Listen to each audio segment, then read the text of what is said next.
Tere hommikust kõigile seminari külalistele. Ma loodan, et eile oli tore seminaripäev ja et õhtune osa oli ka meeldiv ja ma loodan, et täna tuleb veel huvitavam seminaripäev, et on huvitavad ettekanded ja sisutihedad diskussioonid. Aga lisaks meeldivale on meil ka veel täna üks selline sündmus, mida me peaksime mälestama, et üks meie kolleeg, instruktor, piloot Maido Veebel hukkus 3 aastat tagasi lennuõnnetuses Lätis, kus ta siis võttis vastu eksamilendu, mille käigus juhtus midagi sellist, mida me ilmselt veel keegi päris täpselt ei tea. Nii et ma palun teil siis 1 minutiks püsti tõusta ja mälestada Maido Veebelit.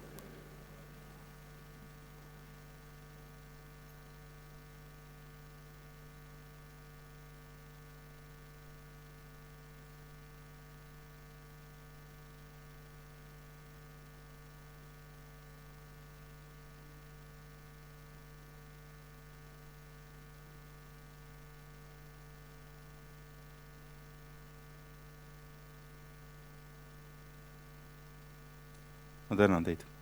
Thank you. The moment of silence was to commemorate our good instructor, cooperation partner, a lecturer, Maido Veebel, who perished 3 years ago. Thank you. And now we will start with our presentations. So the first presenter will be Jaan Annus, and I will give him the floor. Jaan is a graduate of ours, or Tartu Aviation College. He graduated as a helicopter pilot and works now in the Border Guard, Police and Border Guard Aviation Group as a helicopter pilot. Has also been chief ground instructor, head of study department, and he is also our lecturer. So, Jaan, please.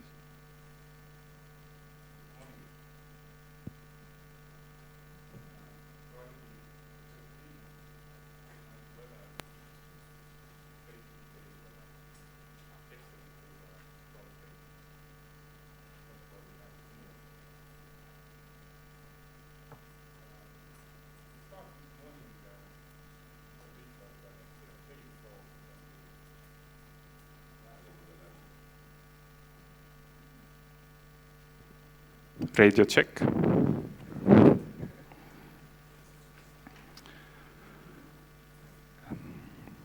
We start this morning with a bit of a sales talk from from the Aviation Academy, and I will give you a brief overview of our newest gadget, the helicopter FNPT2, our newest training device.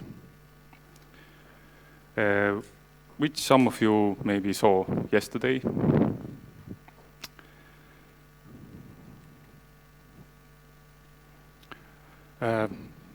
This photo is taken from 1,000 feet on a route flight from Pärnu to Tallinn. Actually this Tuesday. And what a nice view. During the student pilot selection process, when we have to select between the candidates, we also organize an interview where we ask questions from the candidates, and we want to find out their motivation and their suitability to become a pilot. There is definitely some subjectivity in the process, but we say that when one graduates and goes to apply a job in an airline or other aviation organization, you still have to go through it. So it's the kind of first training.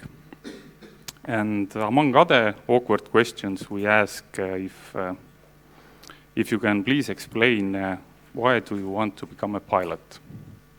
And usually the answers are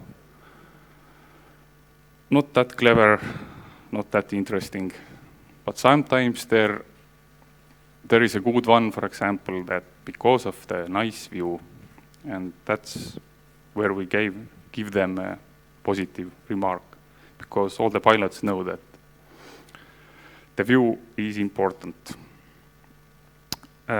Some years ago, I remember there was some oddball guy who came to the interview and said that I don't want to become a pilot. I am interested in airline business and aviation management. That the pilot profession is not that interesting and not that demanding for him. And how did it turn out? Well, we remember the first presentation yesterday from Sven.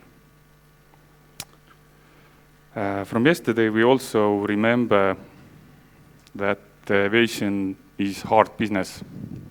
It can be really tough to succeed. And also that there haven't been good news from Estonian aviation for a while. But still, despite that, we are getting a reassuring number of applications every year to study in Aviation Academy.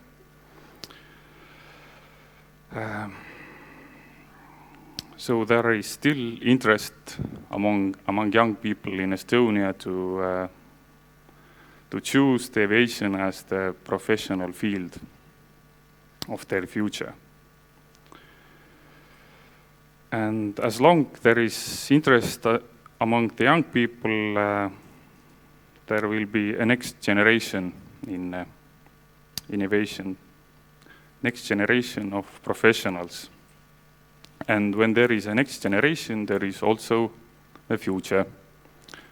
And the future is actually the area with which we work here in Academy.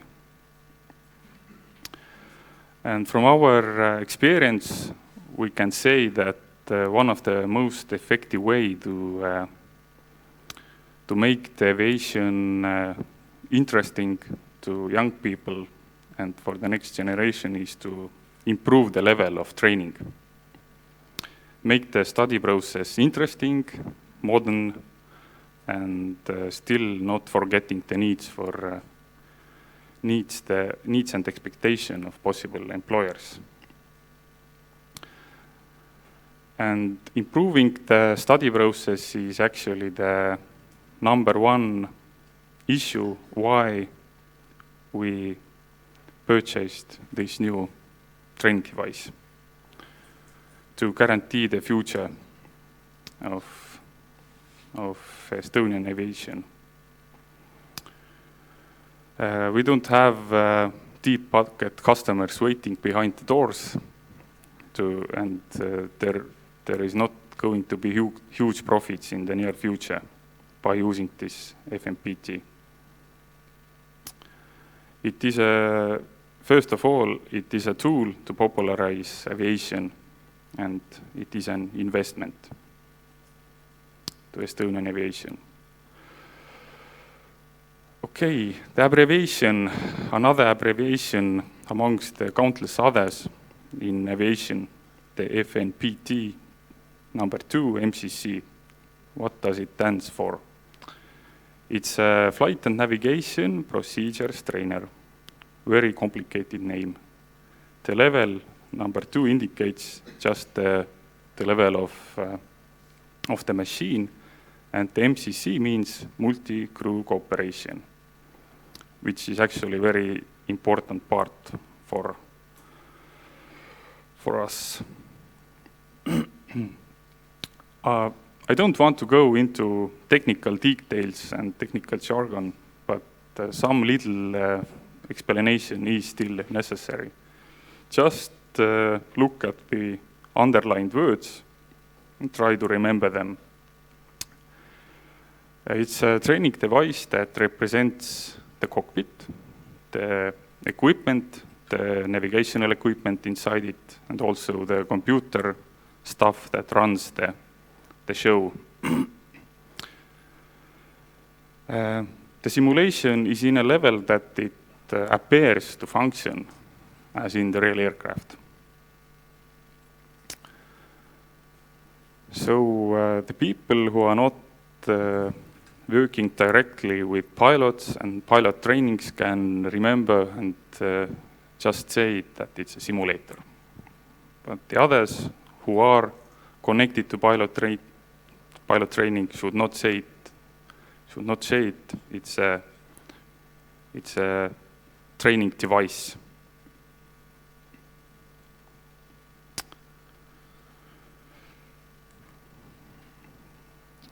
In addition to the general improvement, there were some secondary motivating factors. One, for example, was the change of the regulation. We had an opportunity, or let's say we have two choices: to downgrade the training in academy or to upgrade it. So downgrading was not an option, and when the program from European Union structural funds was opened, we decided that we will go after the simulator.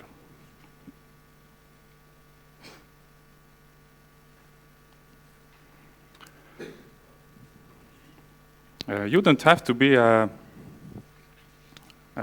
trained and experienced pilot or professional to see from this picture that there is something wrong.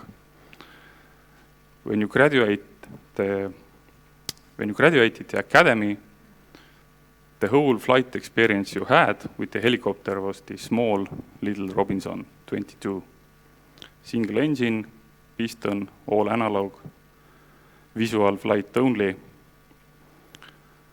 When you graduated and you had the opportunity to go to fly in police border guard or to the Air Force, where when you were good enough, you could get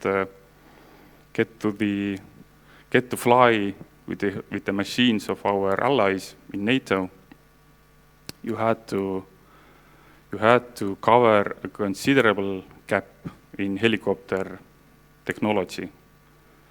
So there was a huge difference in sophistication between the training helicopter and the machines what the graduates will fly in the future.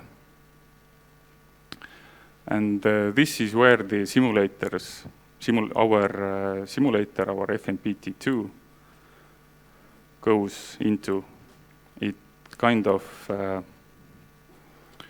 fulfills the missing link. Now the students will get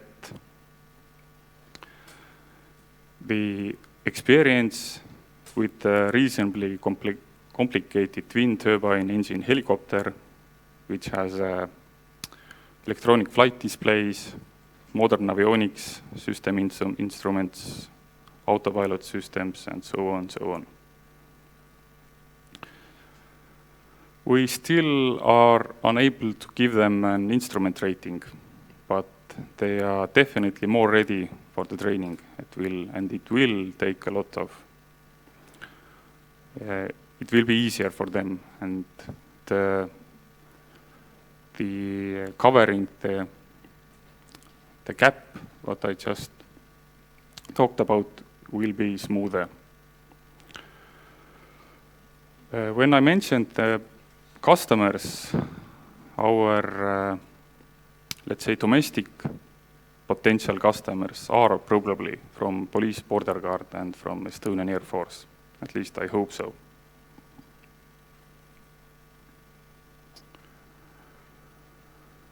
We started with the project in the first half of the last year.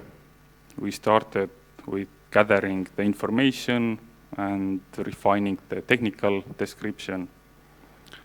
And the real launch of the project was in the November. So it basically took us a year from this launch to the certification.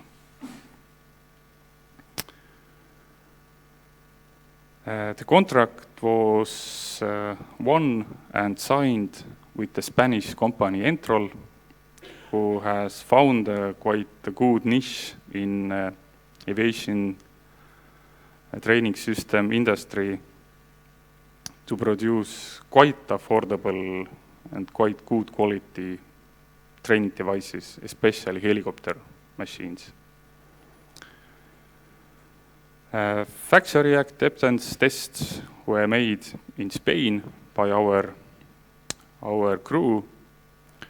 In the end of June, the device was transported to Tartu installation. We had to do another set of tests, and in the end of September, the Estonian CAA came to initial evaluation, which is a kind of biggest thing when introducing the new device. And the certification was issued in the October.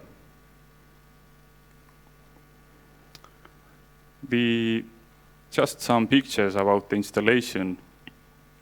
It arrived intact to Tartu.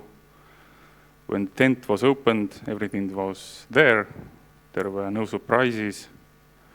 Europe was kind of a simpler and safer place back then. Because of the bulk of the cockpit, we decided that it will be easier to demolish one of the walls of our building than to take it apart.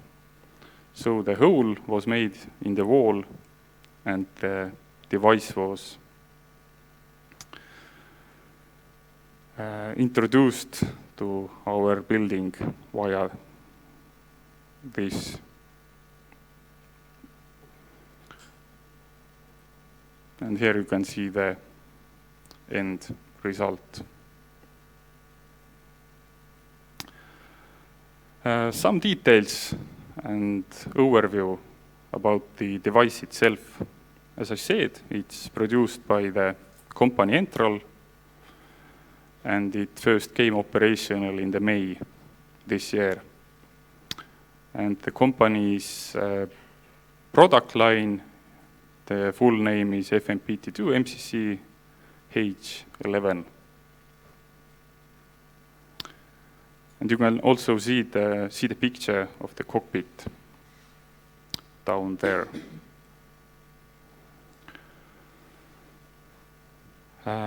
For cost and maintenance issues, lots of off-the-shelf technology is used as much as possible. We have cylindrical screen with the measurements shown on the slide.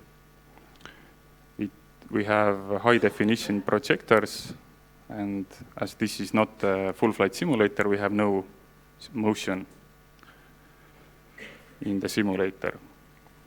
Two-screen instructor operating station, and the type simulated is Eurocopter 135. The helicopter you see there is Lithuanian Border Guard helicopter. And Lithuanian Border Guard is one of the potential customers. We'll see. It's a multi-engine, multi-pilot helicopter. You can fly in instrument flight rules. It has a good performance even when you have an engine failure. You can do rejected takeoffs and the other stuff which is new to the guys who are coming from single engine machines. It has glass cockpit and also digital engine control. Quite sophisticated autopilot system. We can simulate icing conditions, and the helicopter also has de-icing systems for that. Another thing we needed was the functioning weather radar with the ground map possibilities, so we can do airborne radar approach trainings. Okay, the radar is kind of simplified. You don't see the ground or mountains or stuff like that. You only see the weather systems and the targets on the sea. For example, the ship or oil rig.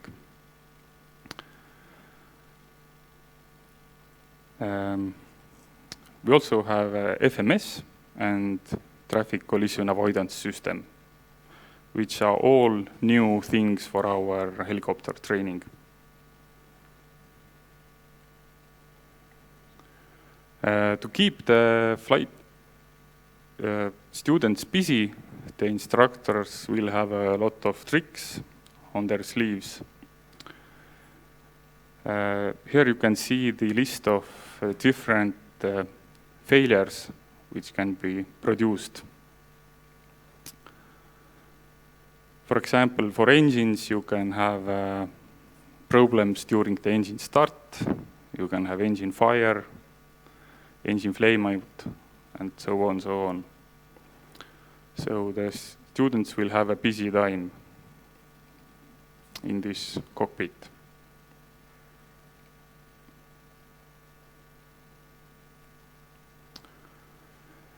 The IO station, the instructor operation station, looks like that. It has two 24-inch screens, and they are also touch screens, which is not only a gimmick, but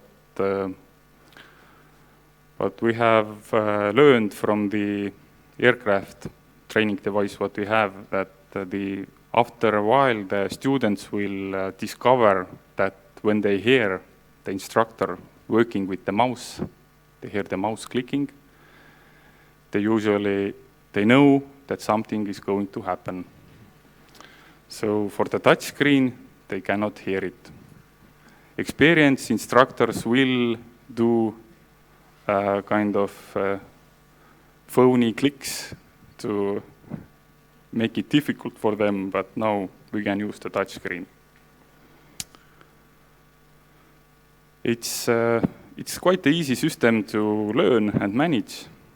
So the instructor has a lot of possibilities to build up interesting scenario for training. The visual system, what we have, we ordered the major Estonian airfields just for training purposes, and also the Helsinki-Vanda airfield. They have the actual runway and taxiway configuration and also the navigation equipment, but they are not visually quite accurate, which is not actually so important regarding the training. But when we are talking about helicopter, the most of the flying is not from airport to airport, but we use other places where we operate. And also for the scenario point of view, we have the most used helipads in Estonia, what are used. We also have some special scenarios which are in Italy and Switzerland, and we also have oil rigs, and we have one ship where we can land to. The quality of the visual is actually excellent. It's high definition, and it's actually so much better compared to the full flight simulator where I've been trained in Italy, near Milan. So this is an view of the oil rig, what we can use during the training. And as I said previously, we can see the oil rig from the radar. The ship, which can also move. For example, we can use the oil rig as target and the ship as obstruction near the oil rig, just to mix, to add some targets on the radar to make it more complicated for the students. Just example of the confined area, how does it look like? There are buildings, forested areas, and other obstructions. The regulation, the pilot training regulation in Europe, it allows us to change from, let's say, from the real aircraft to the training device. We can reduce the amount of hours on the real aircraft and fly it on the simulator. One might say that it's degrading the training, but at that level, I say that it is not true. There is no difference if you fly the 120 or 130 hours on the Robinson 22, but it's much more educating to have the 20 hours in this complicated simulator. And very important thing for us will be the MCC part, where we can train our students to work in a two-man crew. Because in the initial phase of flight training, they are trained to cope with the flying by themselves. The first hurdle what they have to pass in the flight training is the solo flight. So they are basically trained to fly solo, but when they go to work, they have to work in a team. So this simulator also gives us an opportunity to train them to fly in a crew in a safe way and in an efficient way, because it takes time. But we will probably give them much more hours in a simulator than which is shown here, the 20 hours. They probably are going to get much more.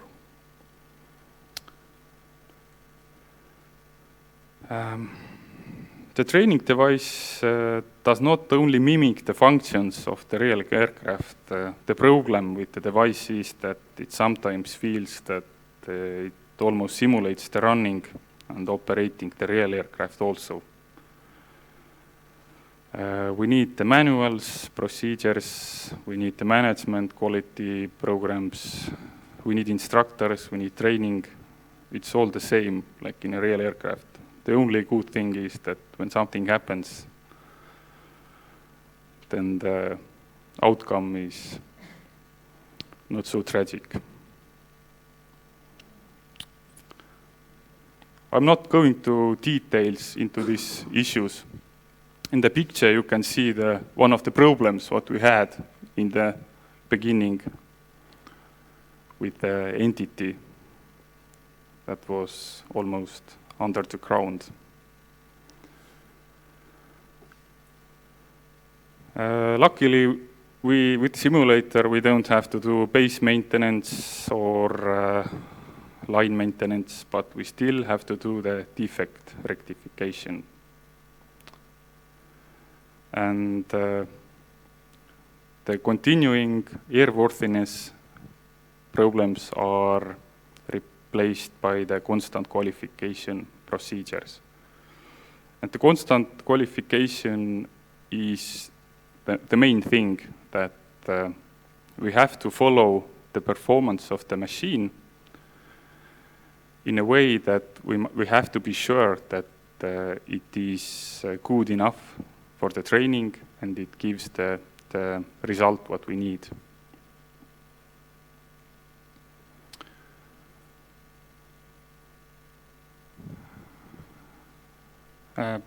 On the picture you can see an graphic of an approach procedure. We have a horizontal and vertical. We can see both the horizontal and vertical path and see the performance, for example, of the student making an instrument approach.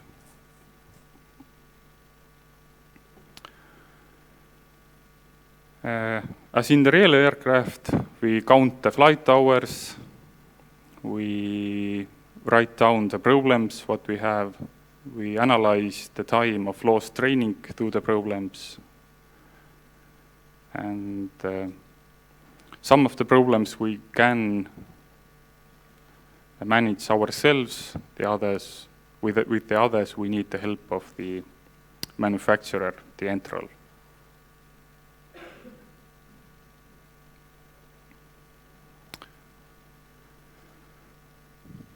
So if there are possible customers in the room, you still have to do a lot of paperwork when you are going to use our new FNPT, like in the real aircraft.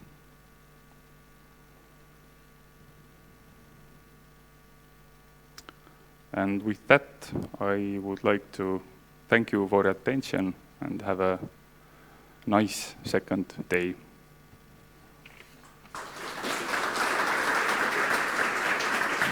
Thank you, Jaan. And are there any questions?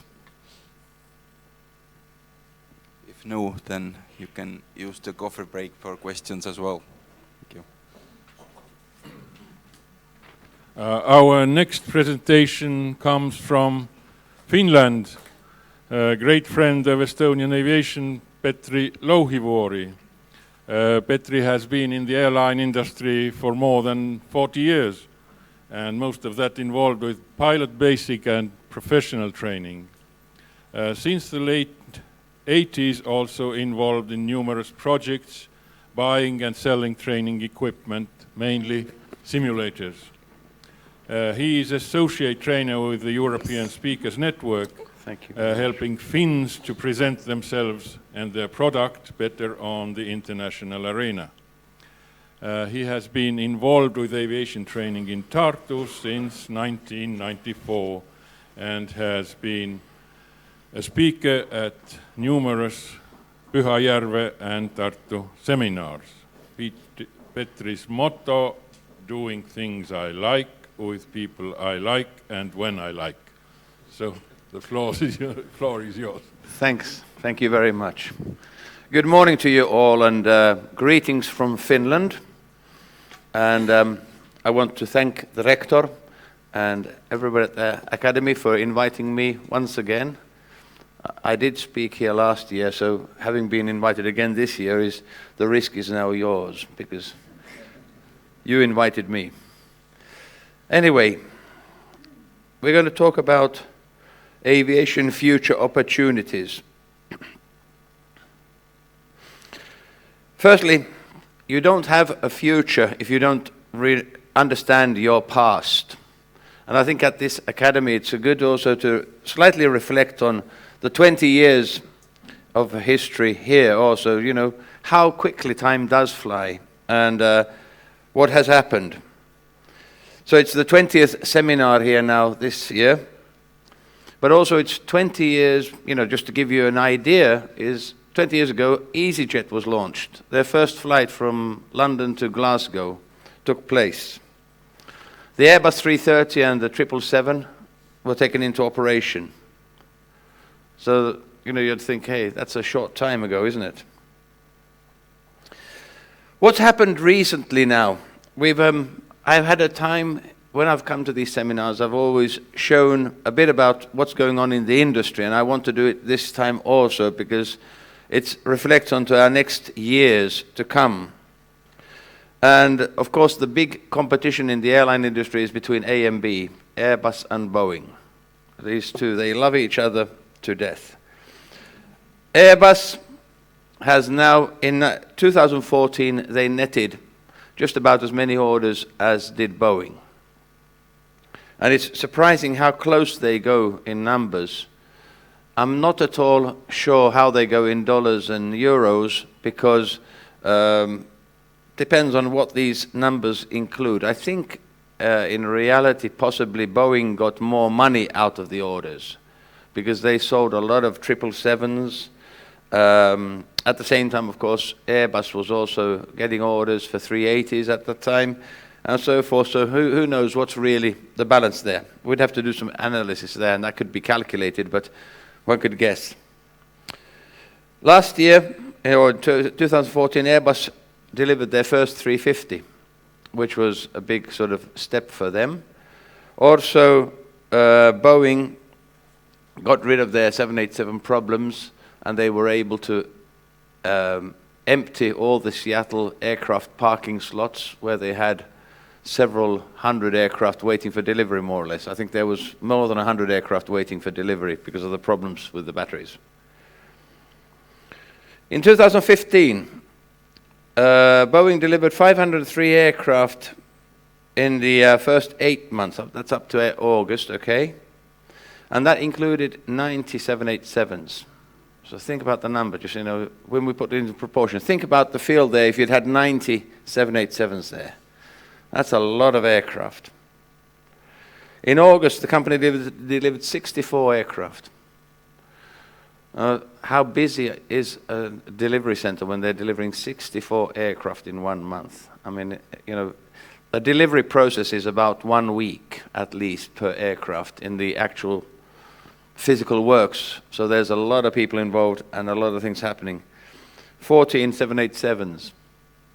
And when you think that every aircraft costs, I don't know, 100 million, 150 million, depends on what you're delivering, think what kind of money is moving there. Think about the kind of money we're talking about. The banks must love Boeing and Airbus. And just a couple of weeks ago, Finnair took delivery of their first Airbus 350. It's at last in Finland, and the next ones, well, we don't yet know in Finland. There's a good guess that some might come. The next one may come in a couple of weeks, but it's not sure. Airbus has a real problem now delivering the 350s on time because Airbus is not screwing up, but surprisingly the interior manufacturers, the ones that build the seats, are late. And it's surprising, somebody has said to me that they had discussed this a bit, and they heard that the technology building the interior seats is still, you know, in the 20 years ago type of technology. They're not up to date like Boeing and Airbus on their aircraft manufacturing. So it's really reflecting on this quite badly. So a surprising find. This was announced just a couple of days ago that Air Baltic will be the launch customer operating the new Bombardier CS300. Now, this has been in the works for so long that I don't quite yet believe. I wouldn't buy a ticket to fly on the Bombardier with Air Baltic in late next year, because I'm not sure they will be flying on time, because they may have a delay again coming up. But who knows? Let's hope so. But good for them. I mean, it's great that they get a new aircraft, and we wish them good luck with it.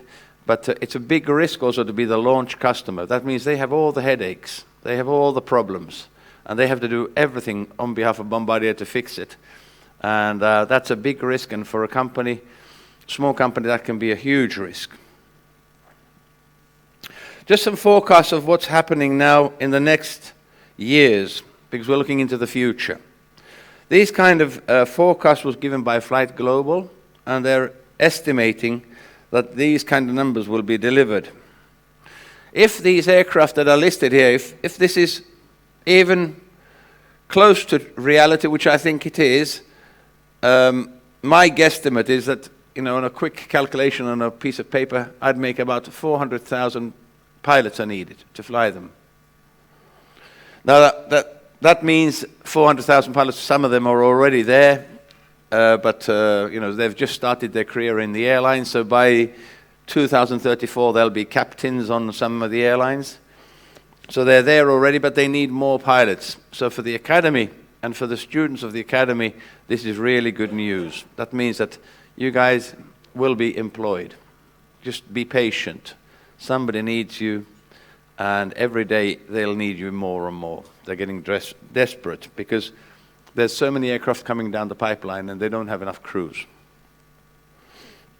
General aviation we speak about very little sometimes, but we shouldn't forget that because there's a big market there too. Some of the students from various flight academies, for instance in Finland, they're flying business jets as their first step into aviation. And these are the figures of deliveries that took place in 2014. So I mean, there is a potential there, and we have people here who maintain them, like we heard yesterday, and it's a business that could be thriving, but it's not in Finland at least, and not in Scandinavia maybe, but these business jets are being delivered all the time. In Europe, the biggest operator of business jets is NetJets in Portugal.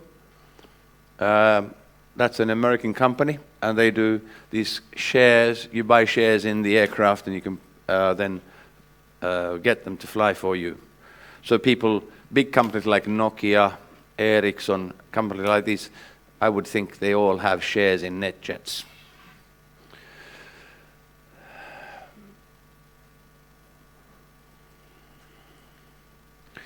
This is taken from what happened in Farnborough this year in June. $69 billion worth of business. 1,223 aircraft sold. And now you can see the manufacturers that are listed there and see who are the lucky ones who got the biggest, who got the biggest deals there. So Airbus, you know, they always make the show look good by waiting. They have to delay order announcements by a couple of months to make sure they have a lot of orders in Paris or in Farnborough. But anyway, this just gives a reflection of what's going on there. And look at the kind of money we're talking about. I mean, these are big orders with lots of aircraft. These new entrants there, you can see Sukhoi, they got 3 orders there. Viking, 50 orders. Viking, I read it as, this must be the Viking that does the Twin Otters, the new Twin Otter manufacturer. So it's good. It's really, really good news. But between A and B, of course, the Loving 2. This is how their shares go. So you see all orders were bigger with Airbus, 531. Boeing got 371. The wide bodies, they got more at Boeing than Airbus. But then narrow bodies, it goes again. Airbus got a huge amount compared to Boeing got about clearly less. So, you know, this is the kind of balance between the two big ones. And nearly 1,000 commitments. Who made the orders? Surprisingly, the majority are by mainline companies, big airlines. But then we can see lessors, leasing companies, they are big orderers. They order aircraft that are needed in big demand, 737s, 320s, all this kind of stuff. Then we got the low-cost carriers. We got the Wizz Airs, EasyJets, Ryanairs, whoever, Small Planet, they all are in that category, but they've been actively ordering also aircraft. A couple of business and government orders, these are VIP aircraft. But it gives a good reflection of how the split is. Here you can see also where they go regionally. This is the Farnborough show results, how they split into the market. It doesn't mean the whole year. But it shows that there's a strong demand for aircraft in Asia and in Europe. We've done a lot of business there. But that's just how Farnborough looks. This is showing how the economy is now reflecting also onto delivery of business jets. So the more the GDP increases, the deliveries and orders for jets increase. So that's interesting to see that they sort of go hand in hand. And there's well, a logic to that. This statistical, this graph goes from 1969 to 2024. So there's a prediction there, a forecast, but you can see the yellow black line, that is already reality. So they're going hand in hand, quite close there. Interesting. And of course, in our own area now, we've got Small Planet Airlines.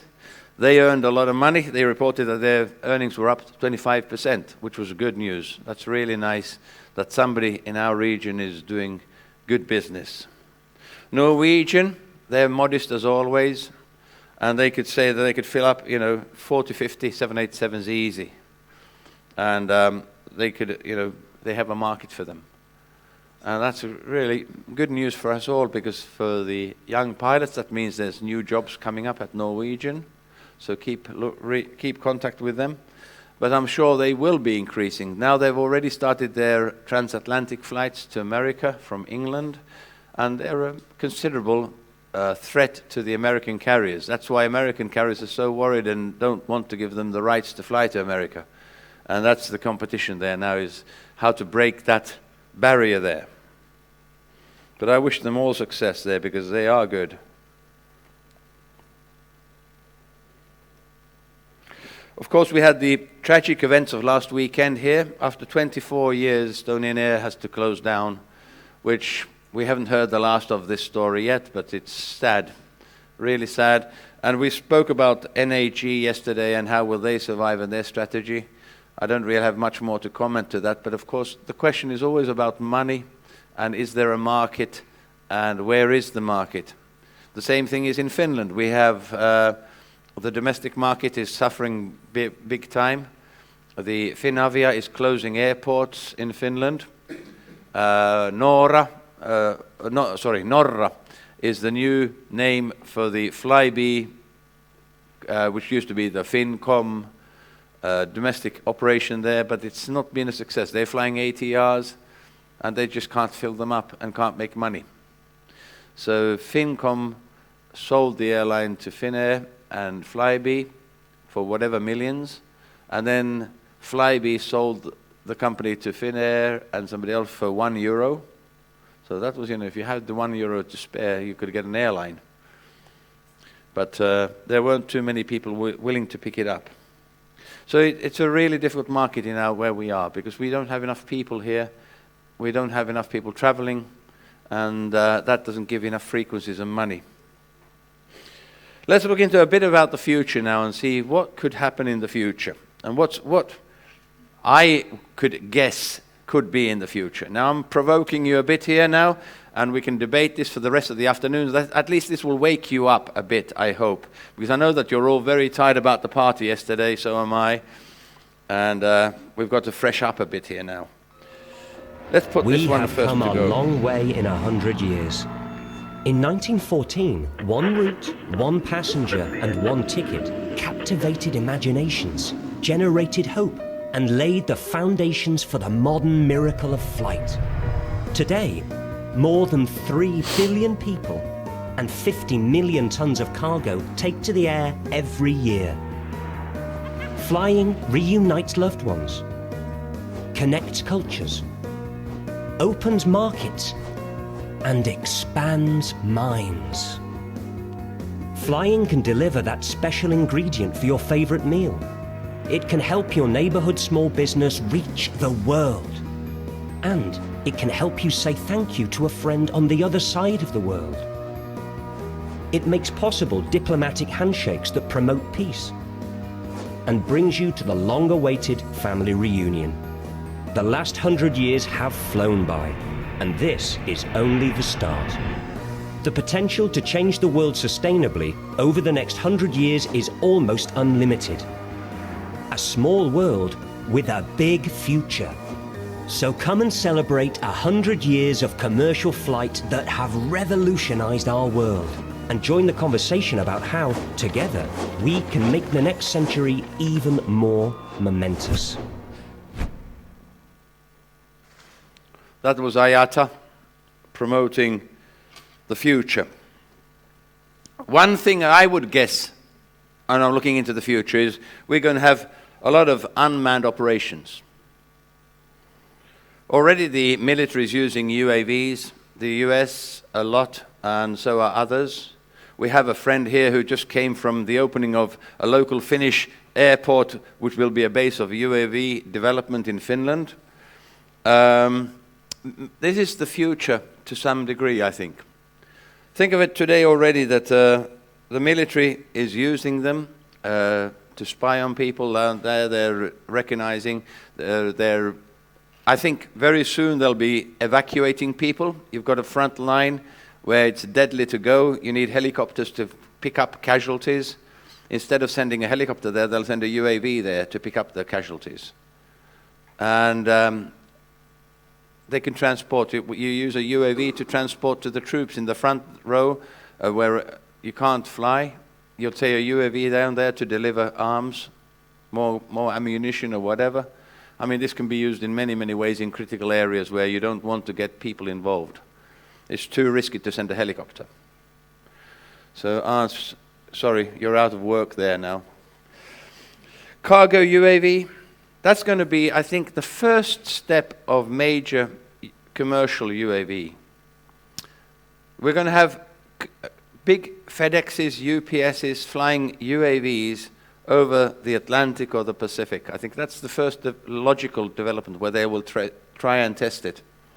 It will start from somewhere near a coastline, and then it'll land somewhere on the other side very close to the water. So there's no risk to human beings, but they will test it out and they'll take thousands and thousands of tons like this very quickly. And I think that will be a sort of easy way to start trying it. Maybe there'll be some general aviation UAVs, small aircraft UAVs. People could sit in them and just, automation will take care of it. It's nearly doing it anyway already.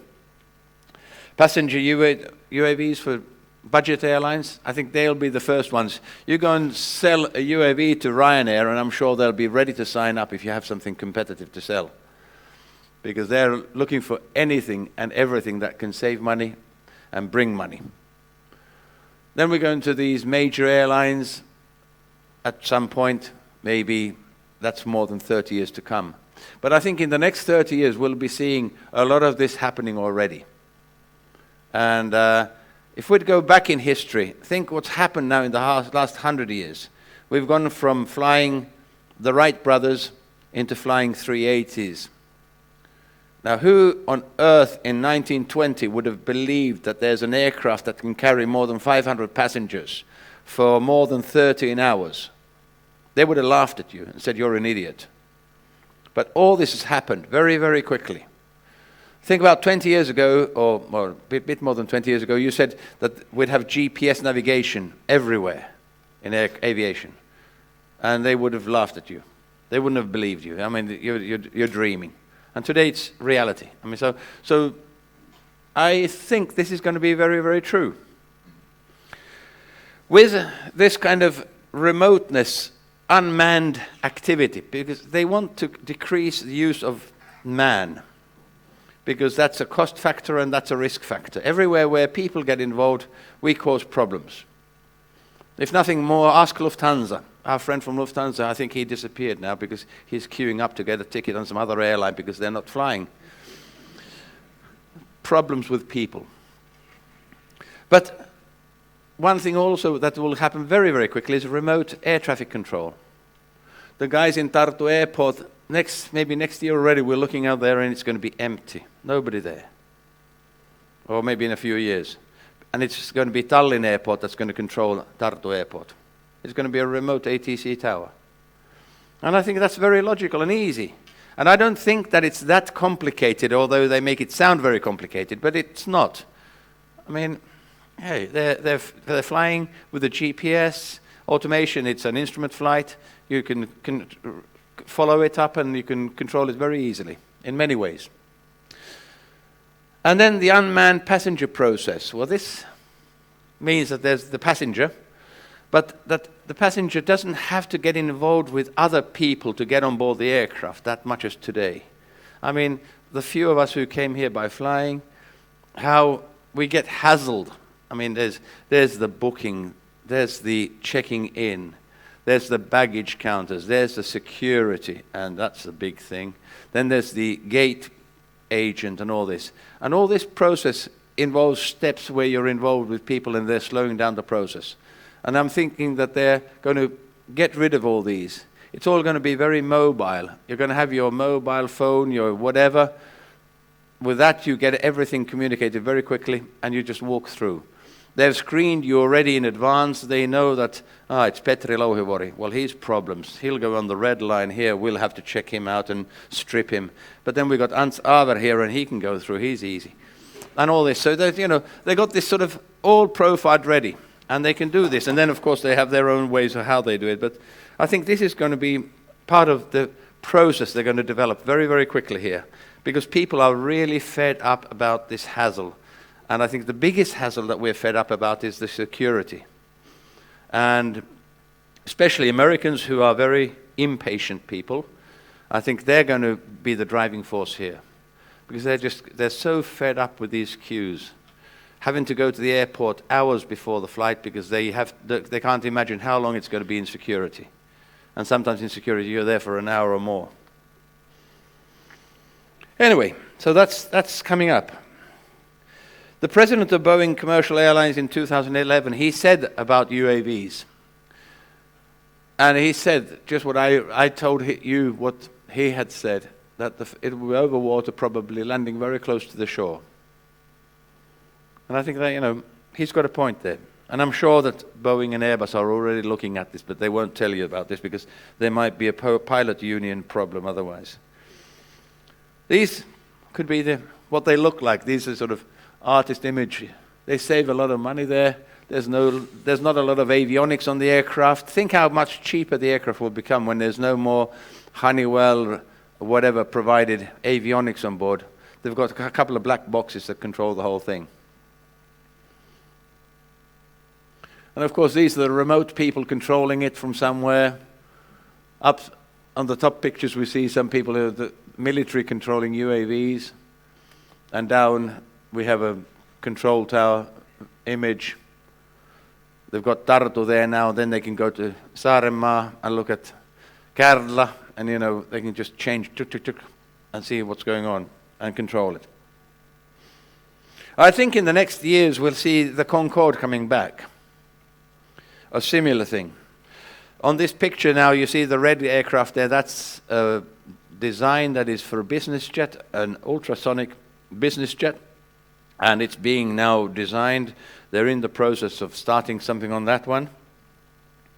And I think, it will come into also the passenger area. There are people that want to fly quick. And the Concorde, as such, was very popular among people on the Atlantic, both sides of the Atlantic. On the east coast of the US and England. Lots of bankers and people that wanted to go quickly back and forth. The Concorde was a great answer to that. When we think of development, and just, you're thinking now that what I've just said, that these are dreams and they can't be true and it's not really realistic. But I'd like to challenge you and look at these history numbers here now. What happened 78 years ago? There was the first Autoland developed by these army guys in America. 50 years ago, BEA had the Tridents delivered, and they started doing Autolands. And they were really doing them a lot, and that was a success. 20 years ago, we had the 330 and the 777 flying, entering into service. 10 years ago, that was when they launched the 747-800, which is now already being delivered. The 380 was unveiled for the first time to the public. It came out of the hangar, and we could see what it looks like. And only 5 years ago did we see the 787 for the first time in public in Farnborough. And 5 years ago, we had the AN-26 that landed on ice in Ullevester. So, I mean, you all remember that, but did you remember it was already 5 years ago? So time flies. It really is quick. But so put this into perspective, how development happens. It's interesting. And development is happening quicker and quicker now. It's not as slow as it was in the past because the technology has gone ahead so dramatically. So things are really happening now quick. And my 30-year predictions maybe are far too conservative. Today, aviation is a big business. 58 million jobs, 2.4 trillion annual economic activity. The airline business is creating a lot of jobs. We're creating a huge amount of jobs in Seattle to some Americans building some aircraft, and in France and Germany and Spain to build some Airbus aircraft. We're building airport people that get work from the airlines. There's the catering people, there's this, that, the other. There's Honeywell, who gets a lot of employment from this, Rolls-Royce, Pratt & Whitney. Think about these sort of industries that all get involved, and how many millions and millions go through this, are involved in this whole business. In 32, it's forecasted to be 6.5 billion passengers, 103 million jobs, 5.8 trillion economic activity. That's huge. 2013, some 36.4 million flights and just 16 fatal accidents. That's a good year to show here. Of course, since then we've had some other accidents. In 2014 we had some tragic things happen. But the point is that aviation is safe. It is, your chances of getting into an accident is 1 out of 2.4 million. So I mean, it's better than Lotto. Worse than Lotto. Lotto, you'll get a winner quicker. But what people are looking for now in aviation is carbon-free. They want this to be cleaner. They want it to be safe, which is all the time increasing. Technology is increasing. Safety all the time to us. Passenger experience, what I mentioned earlier on, the hassle-freeness, the convenience of everything. It's easy to do, easy to travel. Mobile technology, which will support the whole process in many ways. Sustainability, the environment, technology, biofuels, emissions, and profitability. This is a big thing now, because that doesn't really exist in airlines. It's at the moment, according to one fact that I found out, is that airlines are making approximately less than $6 per passenger profit. So that's a very small amount of money, considering how much money they're spending. 750 billion revenue, and you'd expect 18 billion net profit, which would be about 2.4%, and that's not a lot either. And so the investments for the airlines are huge. If you want to get into the business, it's very, very expensive. So you need the return. But if you can't get the return, how can you sustain it? I mean, how can they survive? And I think this is the dilemma we have with Finnair. This is the dilemma we have with SAS, the ongoing saga with SAS. It's been suffering for years. Finnair has not had that great a success in many years now. Estonian Air, well, we know about that there. I wouldn't be surprised at all if we'd read in the press very soon that Finnair has been sold. And that could be a potential thing happening there, that the consortium which is owning now British Airways and Iberia, that's Finnair is a part of the One World group, that all of a sudden they'll come in and buy Finnair. That could be a very potential way of doing it. So, you know, things are happening because the profitability is disappearing. Some airlines are doing very good by trading aircraft. They're buying new aircraft and they're selling from the other end. That's how Singapore Airlines was known to do for many years. They were buying new aircraft and they were solely selling the older ones away. But the average age of the fleet was rather young. That's what Ryanair is doing. They're selling aircraft from the old time also, the older aircraft.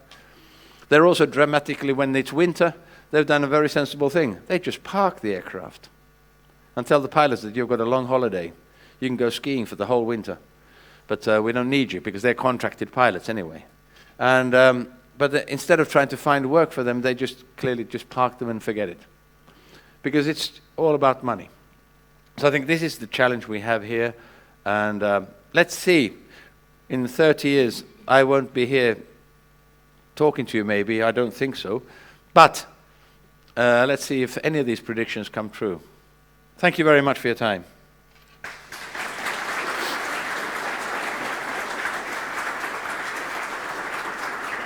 Petri. Are there any questions? Is there anything which you didn't notice, any numbers, anything other which you want to know? And Petri is here to answer. They're all sleeping.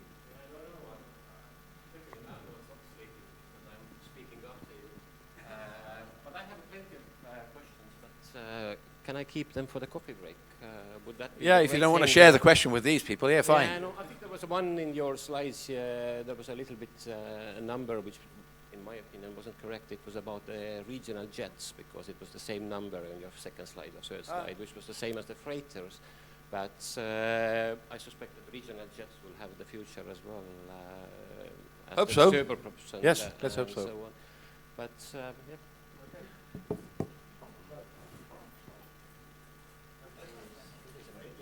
So our next speaker is Tiit Jürimäe. Tiit was born and grown up in Tartu, but moved to Brussels and joined the European Commission in 2005. From 2011, leading the Aviation Research Unit in the Commission Research and Innovation Department. That's it. Yeah. The floor is yours. Good Yes, morning. that's it, yes. Yeah. Good morning, everybody, from my side as well. Actually, Petri has done such a great job, so you know, little for me to left. At least he covered my introduction. Although it's a long story, so I think we can go on and talk about the future for hours, or actually even for days. As I'm coming from the research side, what we do is all about future. So we do not talk really about the past. You know, if there is something to learn from the past, that's for sure true.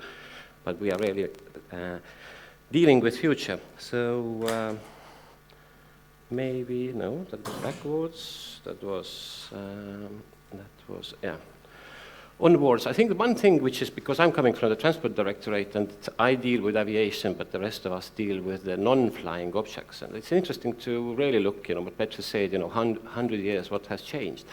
But funnily enough, I think much more has changed in aviation, or in aeronautics, rather than in surface transport, or the cars, because they're still driving with the same speed and still carrying one passenger, even if they have a little bit more capacity over there. Whereas in the terms of the aircraft, you know, much more has changed over there. And of course, these aircraft, you may have a quiz, you know, who recognizes which are the ones, you know, the first one which was flying at the height of 3 meters, and then going on through the years, and what actually really the question for us is what will be the next 100 years out there. It was right to say that we actually don't know, and you know, fair enough. You know, how can we know, or how should we know? But there is one thing which was what was usually said in the research field, is that actually, if you are participating in research, you are working in defining what the future will look like. So the researchers will do that because they finally will develop things which will be there in future. The question is how to do it. You know, I have my ideas, somebody has their ideas, so you know, how exactly to do that. And those who are foresighting, I think it's called sometimes, those who are foresighting, they have developed something which they call, you know, Delphi method, that they are asking a lot of people and trying to see on what people will then converge, where the consensus is found. And the way which I wanted to tell you about is that this is actually happening at the European level, or in Europe, in a form which is called ACARE. Some people may know about it, but most probably not too many of you. So ACARE is a network of people who are interested in aviation and in its future, meaning that mainly they deal with research. And they came together in the year 2000, so for 15 years now, at the European level, they are coming together and discussing, you know, how the world would look like, and what is the common view on this. So they try to develop a common vision, and then to look at what kind of research needs to be done in order to reach that common vision. So there is a little bit structure in this network. It's not really an organization, it's not a company, it's really, I would call it a network. And it looks like the way that, you know, there is some kind of general assembly which comes together twice a year, and then there is a working structure, sort of like a working groups. But actually all these working groups are open. So if any of you would like to join any of those working groups, you know, you could choose one of those and saying, look, you know, I would like to contribute. Because there are so many people in Europe, you know, not everybody will be welcome. So what they are looking after is they are looking after for people who are actively contributing and can bring something. So it's not really about, you know, as an individual person going, but rather, for example, you know, if any of the organizations want to join that, it's really open. If you have problems in joining, if you will be rejected, of course, you can always complain to us, although we don't own it, but we can make it clear. They're called European Technology Platforms, so they tend to listen to the Commission as well. So what they have done is developed a common research roadmap, and it is structured around some specific themes. You know, first, which is the call to meeting societal market needs, it's actually about mobility. It's allowing people to fly, and you know, it seems to be very obvious that we would like to allow people to fly, but I think we are already reaching the capacity in some of the airports and the most busiest airports, but also in the airspace. So really people are working and trying to find new ways how to accommodate all these flights which people would like to take. So it's really about this mainly. So the industrial leadership or the competitiveness of the European industry, that's the sort of second pillar. The third one, which is about environment and energy, which is for a lot of people actually the main one, because there will be this December, you will hear more about in the news in about a month's time. There are these famous climate talks, and this year they gathered, COP21 is called. They are gathering this year in Paris, and it's really on the table, you know, what to do with transport and aviation, because the emissions in the transport are growing, and if it contributes to climate change, then finally the radical way to say is that we will, you know, not stop you flying, but we will curb the flights, so you can't fly simply because the aircraft is emitting CO2. So it is a serious issue to find the ways to mitigate that. Energy, I think it's not so critical, although people say that the fuels are running out, but I think if there will be still one drop of fuel left, that will be used rather in the aircraft than in the car. So we could use the last drops will be ours. Then ensuring safety and security, we have it separately, or actually separately and together at the same time. This is an endless thing, you know. I think you know, it is safe, it is secure. The one example which somebody gave was that in case you manage to live up to the age of 114 years, it means that you have lived 1 million hours. But usually people don't live that long, so one of the out of 1 million hours will be the last one for each of us. Whereas in the aircraft or in the aviation, the accident happens in 1 out of 10 million flight hours, so it is much less probability to get died than in the personal life. So it's very safe indeed, but I think with safety people never agree on anything else than zero fatalities, so the work continues going on there. And the final part is about research and education in this. So if you feel that you have interest in or willingness to contribute to any of those, these are the working groups, you could go and to find their website, the contacts, and to say, like, you know, I would like to join, or I would like to be included. And the vision which was done, it's called Flight Path 2050, it was done in 2011, and you know, it's literally valid. Nobody's going to change the vision at this stage yet, so 40 years to go. But the research roadmap, how to get there, this is sort of strategic research agenda, that was done in 2012, and now they are launching this November, they are launching the update of that. So it's exactly really right time to join in and to say, look, I would like to contribute as well. Well, you know, there are plenty of aviation trends. I went already through a couple of those, so the sustainability, the environmental concerns, the competitiveness, you know, the changing business model, automations, which is coming in, the capacity constraints. So these are the things which actually people are focusing at when they are coming together and saying, look, this is the common challenge for us. Individually, for each country, for each organization, for each individual, you know, the idea, the focus could be different. But if we are coming together at the European level, if we are funding something at the European level, we try to fund something which is common. So what we then do is that we have a project, we have the program of, for research funding, and that's altogether close to 80 billion euros then over 10 years. And one part of it, 8%, is the transport program. We call it Smart, Green and Integrated Transport. And this has its 4 pillars, resource efficiency, environmentally friendly, safe, seamless, and then the competitiveness one.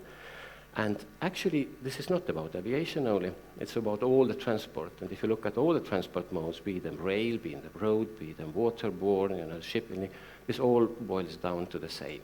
So this is about competitiveness, it's about sustainability, it's about mobility and the new ways of doing things. So we decided that this program for the next 10 years, which was launched 2 years ago, is actually looking all the transport in the same way. It has its modal specificities, but in reality, the challenges sort of for each modes are the same, or the transport system.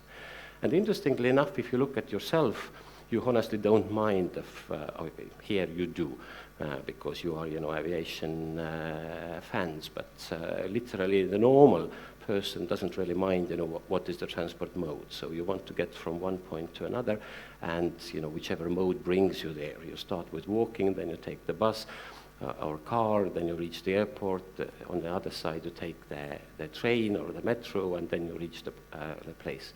So it is, for you, it is about mobility and independently of the mode. So when the vision was done for aviation, the aim was to put that you can reach everywhere in Europe, not 100% of the cases, but let's say 90% of the cases, you could reach everywhere in 4 hours.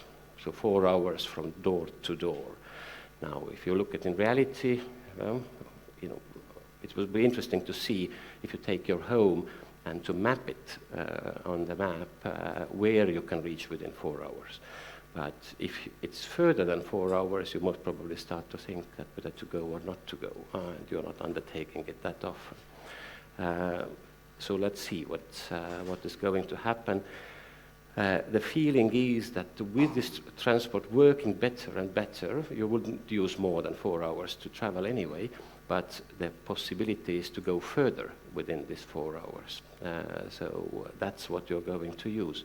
And the other thing which was interesting is that the transport very often tends to look at itself as the satisfying the mobility need. So there are a lot of, you know, stories around it, but for example, if you buy a pencil, then you will be surprised to know that in average, one pencil before you buy it has traveled 1.5 times around the globe. So, and this is happening literally with every good. So we are satisfying the need for transport for people, for goods, and so on. Where people were starting to look at it some years ago, they thought it actually it's not about this. It's about the mobility. It's actually about you deciding with whom you want to meet.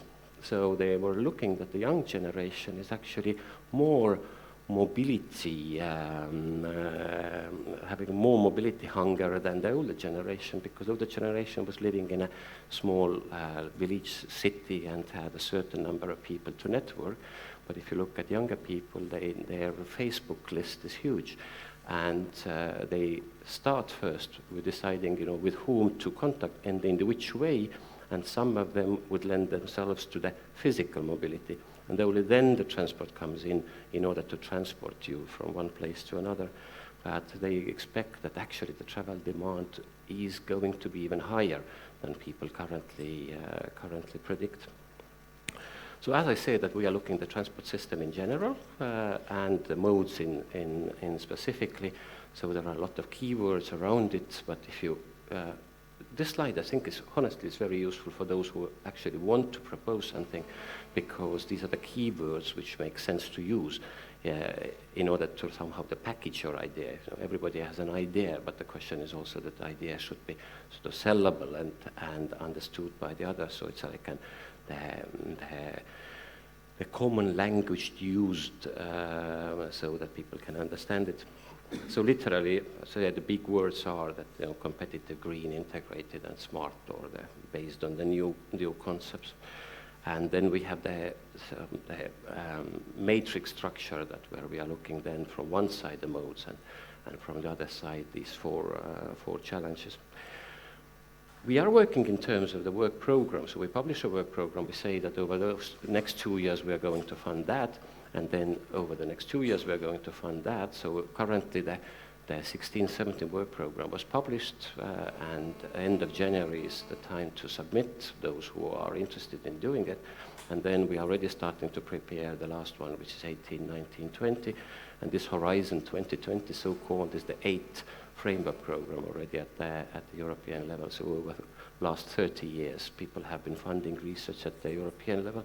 And the main idea is to fund the research which is cooperative. So you can fund in Estonian research, and in Finland the Finnish research, but if you want to fund research where Estonians and Finns are working together, or Estonians, Latvians, Lithuanians work together, it's literally the European level money is the place where you can do it. Usually the national funding to put those together is relatively complicated. So people come to Europe to ask for funding where they want to cooperate with others. And that's my last slide from the presentation. Then I will speak a little bit. That we have now gone into some kind of relatively modern way of giving funding out. So if you go on the website, you actually can insert keywords. So you can put an helicopter, and then you see what topics are related to the helicopter, or material, or air traffic management. So you can search, and wherever it appears in the work program, not only in the transport one. For example, a lot of people in this field are using the manufacturing program, or the materials program, or ICT program, or robotics. UAVs, people are looking at the agricultural program because they are making the use of UAVs over there. Or we have security programs. So whatever keyword you insert, you will see whether some topics are relevant for you or open. But if you're not going to do that, there is at least one topic which I really wanted to single out. And we had the topic 3 years ago, and a project called Beware, led by an Estonian company, came out of that. And the aim of this topic is to bring people together. So we see that there are traditional aeronautics countries which tend to have a lot of research done and doing among themselves, but how to tap into the capacity, capabilities, and ideas of other people. So to bring people together from one side and the other side. So we thought that the situation is not satisfactory. We will put again a topic. So we are looking for one project again to emerge, where I wouldn't say that only the Eastern Europe. We mentioned specifically Ukraine and the current political conditions, but literally you were putting those people who can but are not normally part of the cooperation networks, and those people who are doing natural research, to put them together and to discuss through, is there common interest, can something be done. Our experience has been that if once people have met, then they are ready to cooperate. If they haven't physically met, honestly, very little cooperation is happening. It's the research community still calling those they have met, those they are knowing, saying, let's work together. So that would be the opportunity. Really think about possibly participating or putting forward a project. I think you know that in our case we do not select projects ourselves. We open a topic, people submit proposals, and then we hire experts to assess those projects, and the experts will then rank, and the highest ranking will fund. We could prefer ourselves maybe the project of something lower or different, but we do not do that. So my very last point in this official presentation will go for that if you, and all of you, independently, whether you ever have done research or not, you all could be the experts who are evaluating the projects. This is at least the first stage, which is always much recommended before, entering into the research field. You try, or actually you offer your expertise in order to assess or evaluate the projects which have been submitted. So the way it works is that you simply need to subscribe in the European expert database. So you write your CV, you tell in which fields you are ready to participate as an evaluator, and then you will be probably, quite likely, because we also have the need that we need to change the experts. We can't use the same experts all the time, so we are always looking for new experts around. So you can write yourself in, and then you will be selected. It takes you usually about a week or two remote work, because the first is individual evaluation, which you can do not leaving your computer. And then it sometimes happens that we bring people together in Brussels for 1 week to look at the final set of the projects. And you will be paid reasonably well. We pay 450 euros per day. It's relatively intensive. You need to look through a number of projects. There's a lot of reading, a lot of meetings, and so on. So it's not very easy money, but at least we pay for this, plus we pay travel. So you will not lose anything. I think at least once being an evaluator, in my opinion, is a great thing to do. And then you get the feeling, whether to be more involved in the research or not. And you also see which projects are ranking better than the others. So you also get the feeling, how to write the project, because that will be, that's like a physical test, which way works out best. That's definitely the first step I would encourage to do. Now, talking about the research which we have, I have still some minutes left. Yep. That we have a number of beautiful projects. So people actually are looking future. I think one is the line about the personal transportation, or the future of transportation, and I believe that this is coming. So whether it comes in 15 or 20 years' time, but it's almost all there. So the light materials are there.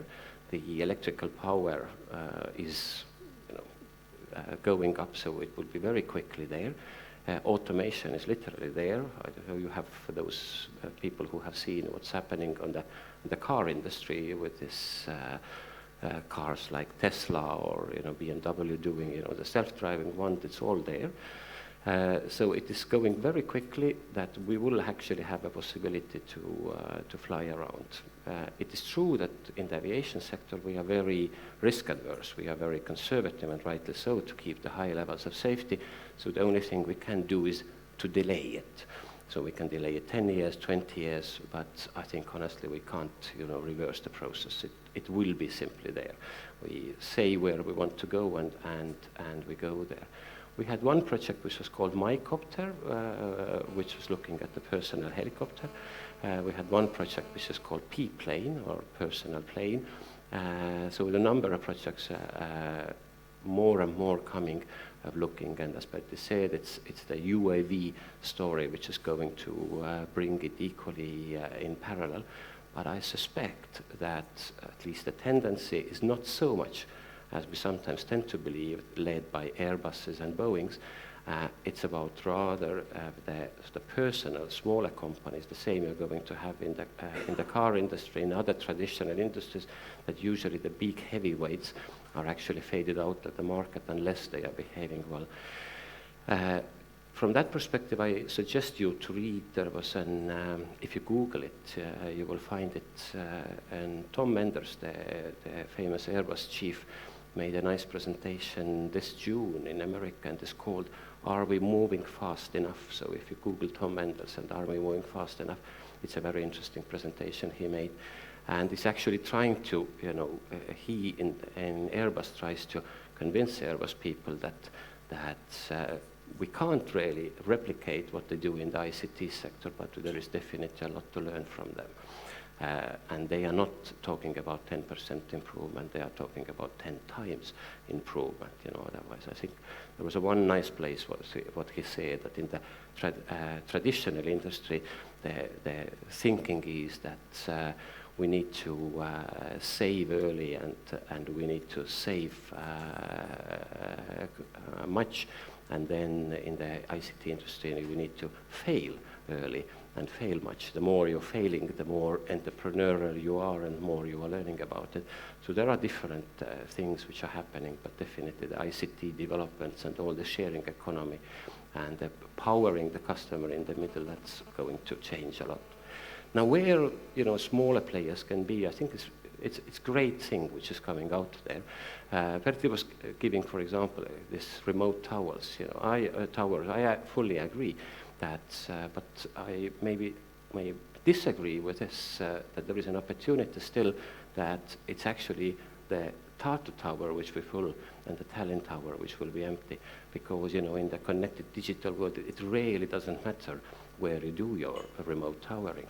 And if I look the remote tower I visited in, that was actually in the research institute in Germany, in this German Aerospace Institute, and they actually have done it. They have taken over the control on the German flights. It's usually where research done, the new ideas are coming and the new capabilities are coming. For sure, there are the businessmen and industries ready to take those ideas and execute it somewhere else. But the more and more the digital economy, or honestly they say that all the economies nowadays digital, there is no such a thing, the digital economy, but the connectivity allows, let's say, smaller places, smaller players and individual people to be more empowered. So there is a lot of capabilities of doing there. So looking for some kind of niches where for the big players it's it's too little important. And not even the small things are unimportant for them. You all know the story which is currently happening with the regional jets, or regional jets is regional aircraft, the turboprop, which Europeans are leading with this ATR, and it is long already clear that a larger turboprop is needed. However, because ATR is a joint venture between Italians, Finmeccanica and Airbus, then Airbus says, look, even if it's important, even if the business plan is there, the market is for us is so small that we rather concentrate on the bigger airplanes and the bigger markets, which Petri was showing, the higher numbers over there. So for them, even these big things as developing something, a new turboprop is too little. So for all the others, I think the sort of the niche and innovation comes from. Every idea is welcome.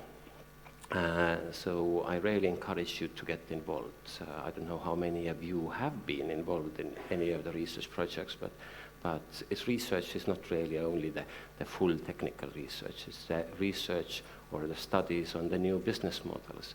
I think one of the key things, especially for me living in Brussels but being born in Tartu, that for me the key issue is how I can get to Estonia to see my parents or come over over Christmas, that the connectivity issue, and there is no, you discussed it yesterday, but there is no universal or commonly known business model how to do it right. But the Commission is coming out with in about 1 month about the aviation package, or the aviation strategy we call it, and the centerpiece of that is actually connectivity. They show that if you lose connectivity, or the connectivity growth is directly linked to your economic growth. So your connectivity your economy depends on the connectivity, of course, connectivity depends on economy and vice versa. So to keeping up the connections is important, and I think it's totally underused in terms of the population, for example, Tartu Airport, but it doesn't happen. So why it doesn't happen? How could it happen? These are all the fields for research, and yeah, I think after yesterday's reception, which was very, very dynamic, you don't, and but they said Friday as well, you don't really look so enthusiastic about putting forward new ideas. But maybe on Monday morning you wake up and you have a bright idea, so don't bury it and don't believe that somebody else is doing. I think all of you could be part of it and doing that. I have been in this aviation research now for 5 years, so my 5 years getting over by the end of this year. And in the European Commission we have a policy that after every 5 years you need to move a job. If you are head of unit, if you are a normal person, then you can continue, although there is a tendency that people move from one place to another. So I'm not sure that whether from the 1st of January I'm dealing with aviation research, but any of you, if you have my contact, any of you, if you have an idea or something you want to ask, simply please use it. I always say that, and almost nobody contacts me afterwards. But I can tell you at least once a person contacted me and said, look, I want to have a PhD. I finished my master's and I have tried several times, but I couldn't find a place where I could be accepted. So I was very surprised, because what is happening in Europe, that everybody's looking for a PhD. So Ireland has a program that they want to double the number of PhDs. People are looking for PhDs. So how come that the person wants, and nobody wants to take that person? And of course, the first university we told that look, we have one Estonian looking for a PhD student post. The first one already took it, and that was the Cranfield University. So managed to get one of the best ones in Europe. So little things which if I can give you some help, not in finding you a place, but making you known about the work done somewhere, or to make a contact with the others, then just contact me, even if you find that my job title will be social sciences or something else. So we never know what is happening from the 1st of January. And really, sort of my message there is, get involved and get engaged. Why you should look at it from the distance. I think you all have possibilities. You all have great ideas. Come out and do it. It is possible. And look, even if you don't know how the future would look like, remember that you are the ones who are defining it, actually. Many thanks. Thank you, Tiit. And if you have any questions to Tiit, you can ask them during lunch break. And what I remember from yesterday's presentation and from Tiit's presentation, that cooperation is very important, and that is one of the reasons we have this seminar here as international seminar. But Jaan, you have a question.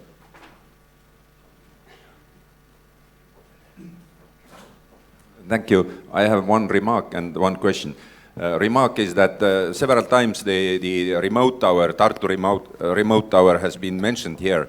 This is ongoing project already in Estonian Air Navigation Services, so it's this idea is not anymore needed. But the question is, you addressed here one challenge, it's competitiveness.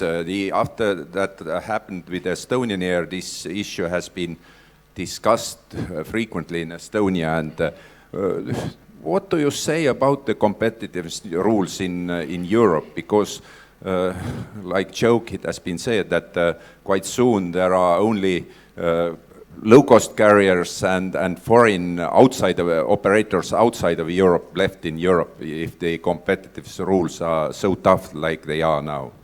Is it so or not? I personally don't believe so, but that's my very personal. I'm not representing European Commission here. First, on your remote tower thing, I think it's competitiveness all the terms. Is that the new business models and all the things are looking for the cost, and as we should take, for example, in Estonia, that the cost in Tartu could be cheaper than in Tallinn. So I think the chance of doing it from Tartu would be as good as doing it in Tallinn. So it all depends on, what kind of business and who is, of course, moving first as well. Regarding these competition rules, these are very simple.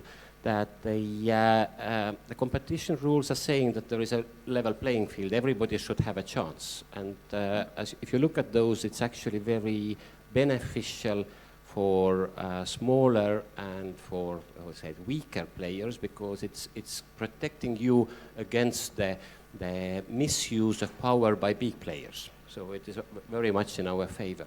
Now, in reality, I wanted to point it out during my presentation, but no, there is an interesting article which is written by one of the venture capitalists called Petri, who has invested in PayPal. And again, if you Google it, you find it quite fascinating. The article titles "Competition is for Losers." And his point is, and I think rightly so, is that if you have an ideal competition, then nobody makes profit. And I think that's a lot what has happened in the airline sector, that sort of the pendulum has gone to a large competition, because it has been, privatized, made private. The market is free, and there is a huge number of airlines, more than necessary to do so. So, in my opinion, this has happened, that why airlines are not making money, because of the huge competition which is out there. Now, how to protect that competition? Or to be honest, is it necessary to protect that? So what you as a passenger, you want to have the connection and mobility. You don't care so much, or you shouldn't care so much, who is offering it to you, because, if it's safe enough, cheap enough, affordable, then you go and have it independently who it is. Now, a lot of players are out there. Some are doing better at this stage. Petri was mentioning the small planet, because they are looking for example, charter. The others try to do the commercial one and so on. So it's not about, I think, so much about competition rules. It's about what the Commission is looking at is the connectivity story. That we have the situation with connectivity, and the connectivity, according to the market, has happened this way. Now, is the connectivity good or bad? Is it sufficient or not sufficient? And they are trying to, or they propose that from next year onwards, they develop something which is called connectivity index. And this connectivity index will then start to be monitored, and then you are starting to look at whether your competition policy, but I think competition policy is the least of this concern. I think there are rather, more things that which are affecting, or the set of policies which are affecting, which is actually leads to this kind of connectivity, which is either optimal or not optimal.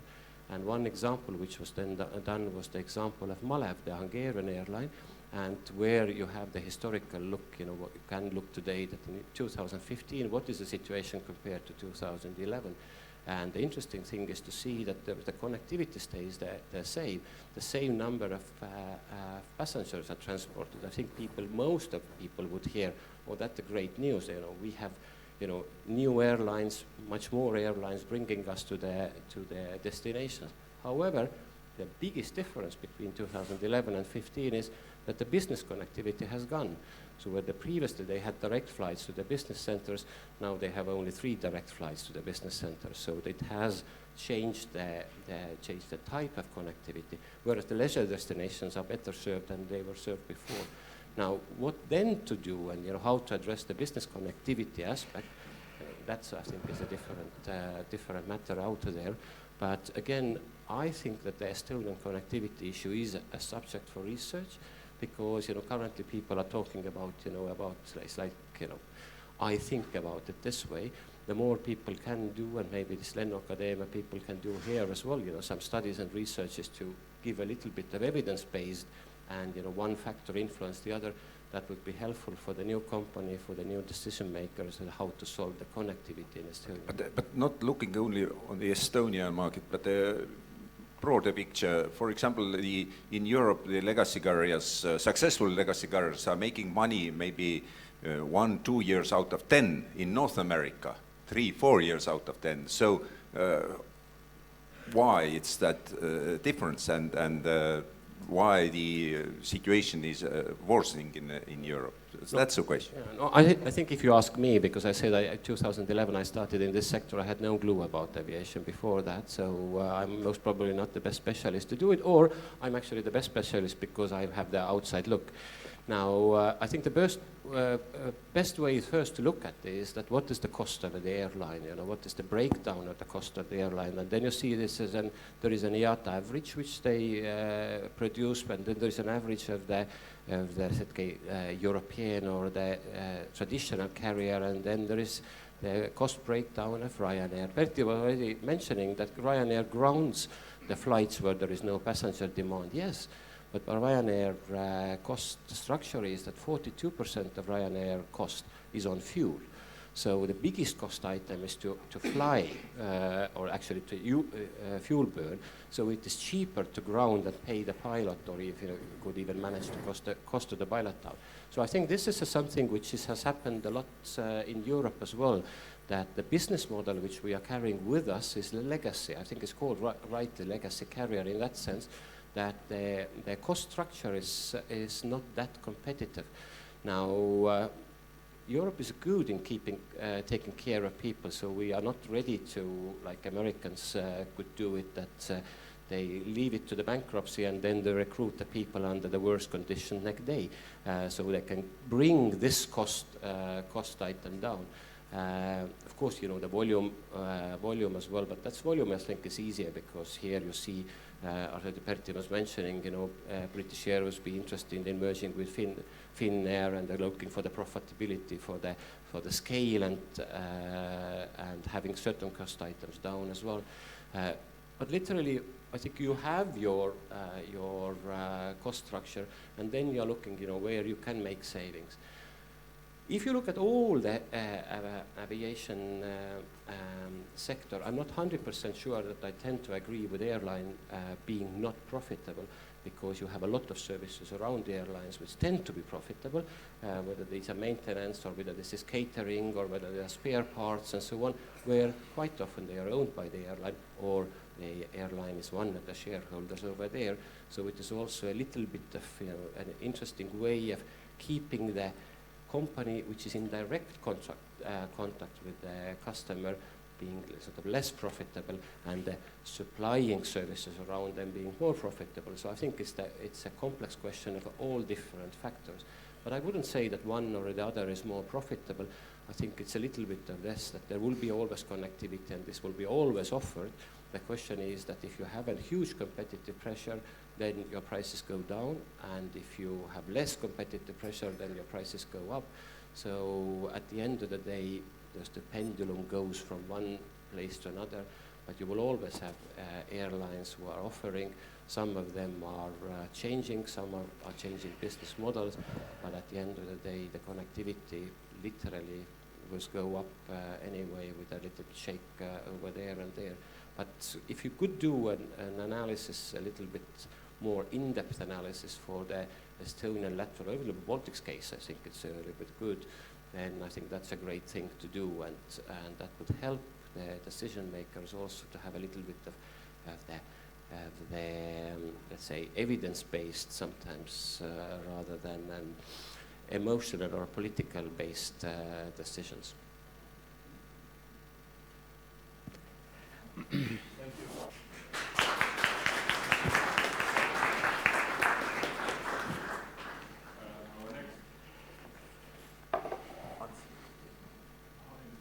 The next presentation comes from Linköping, Sweden, Mr. Dag Waldenström, Vice President, Fleet Development at regional aircraft Saab support and services, based in Linköping, as said.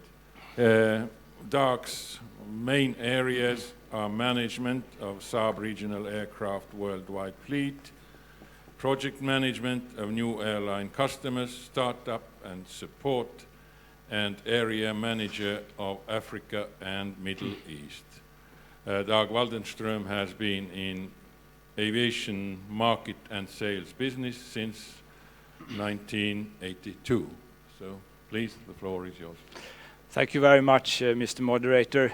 For those who are hungry, I wouldn't worry you, because I will not go on too much into the lunchtime.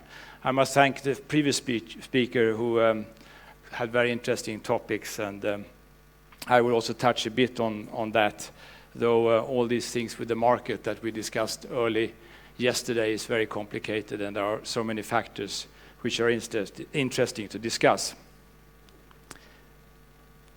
Is it? Oh. I came to Estonia the first time in May 1992, and since then I've been here many times and in all the Baltic states and Eastern Europe. And I must say, coming to Estonia and also on this conference today and yesterday, has been always so interesting that it's been very professional approach from the people. And even if it's been difficulties now with the airlines, I think what we've seen over the years has been very good. So I will try to talk a little bit about the past, the present, and the future. And that's always difficult, at least the last one. And some previous speaker has touched on what could be in the future. So let's see. I wanted to just to summarize a little bit what is the regional aviation. In the West, the airline system was regulated until 1978, when President Carter liberated the airline business. And what airlines did then, the network carriers, but at that time there were no low-cost carriers, they established hubs, and they were competing by feeding to their hubs and distributing the passengers through their systems. And then they needed a lot of regional aircraft. And that was quite lucky for us, because when we launched the Saab 340 back in 1980, we had no idea about this was going to happen. But it happened, and we sold a lot of aircraft. And here's one picture from Memphis, an airline flying for Northwest. And the aircraft were all standing at the apron, and then they all flew out, and they came back, in and out. And they were feeding the system for the bigger carriers. Now, this market has to some extent disappeared for the smaller aircraft, because these network systems are very expensive. Seat miles costs are high, and the cost to distribute the passengers and their baggage and so on is expensive. So these aircraft are now more like 50 or 70 seats. So our market today is much more of involving the word regional. And there are a number of regions in the world who need aircraft flying short distances, mainly because ground transportation is bad. So in my business, we like mountains and we like water, because then speed on the ground is not very high. And our main operator on this is Logan Air, which is, you could say, the Scottish airline. They fly a number of routes, and they fly out also to the Shetland Islands and so on. So they need a strong aircraft, a sturdy aircraft that can fly these routes. So, going back into the 90s, what has happened? Well, this was the McDonald's website looked 20 years ago. So it looks quite dated, I think you all agree. And this was what the notebook looked like. And the cell phone. But the thing is that the aircraft, they look the same, and they still fly around. And for us, that's quite good, because we're not building them anymore, so we can continue to service them, and we can continue to develop them.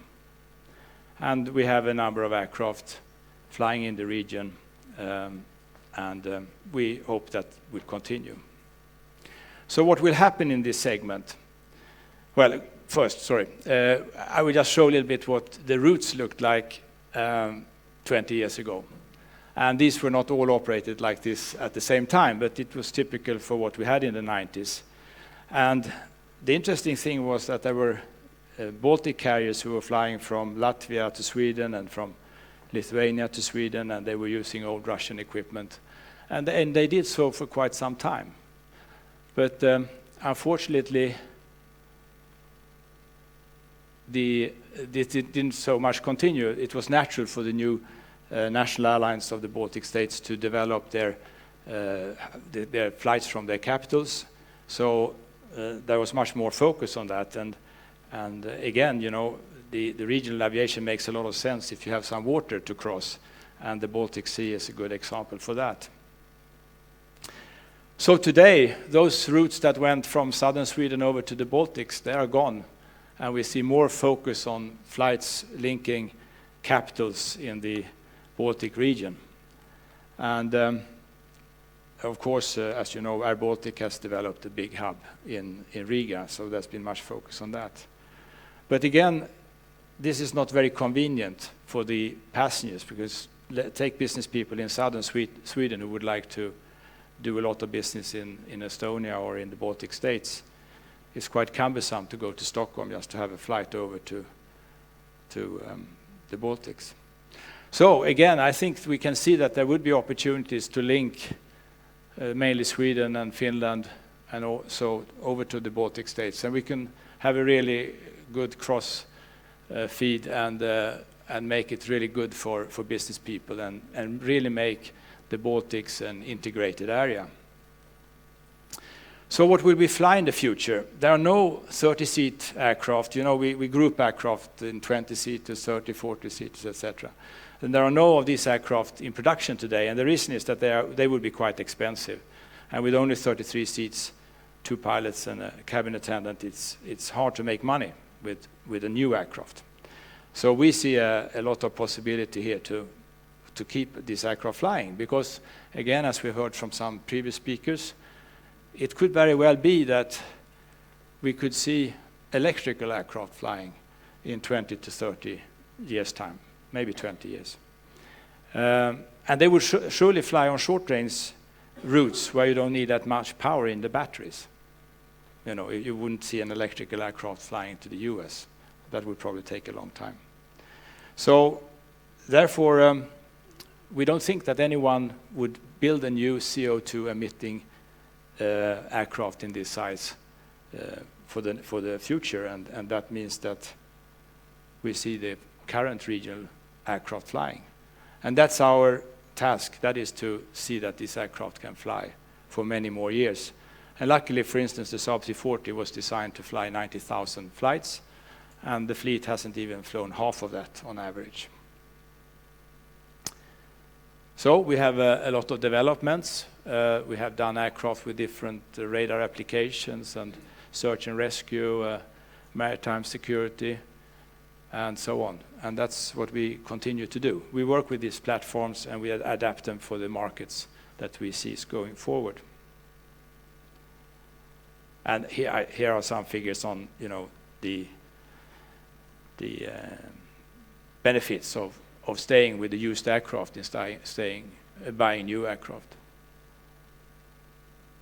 And it's for sure very much so that the low-cost carriers have established a new level of what passengers think that they should pay for the ticket. And I think that links very well up with the connectivity thing which was discussed by the previous speaker. If you want to have the convenience of flying often with high frequency, it is more expensive and you have to pay for it. You won't get a $50 ticket for with the convenience of flying several times per day. So let's go together into the future. Thank you very much.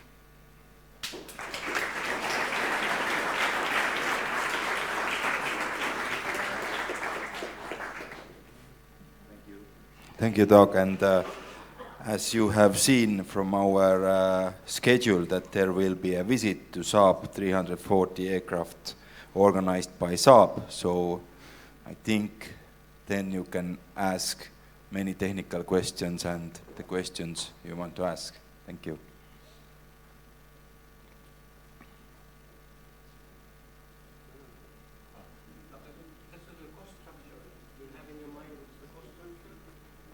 The operating cost to fly?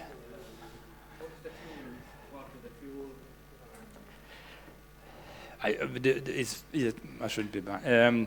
The fuel part is quite low because on regional roads you have so many fees and expenses and other things. So there is no reason to get a new engine and so on. And the engine for this aircraft is still in production. So it would save. I mean, we looked for the bigger aircraft. We could possibly get a new engine, but the bigger engine, not for this aircraft, and we would have a saving of 15%. And if fuel is 8-10% of the total, you know, it's with the capital cost, it doesn't make sense.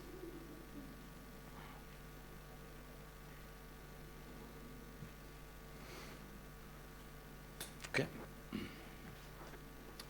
Okay, thank you, Dag, again. And now I think it is time for a break. Just a moment about the visit to Saab. The people who want to see the Saab, will you guys please show yourself?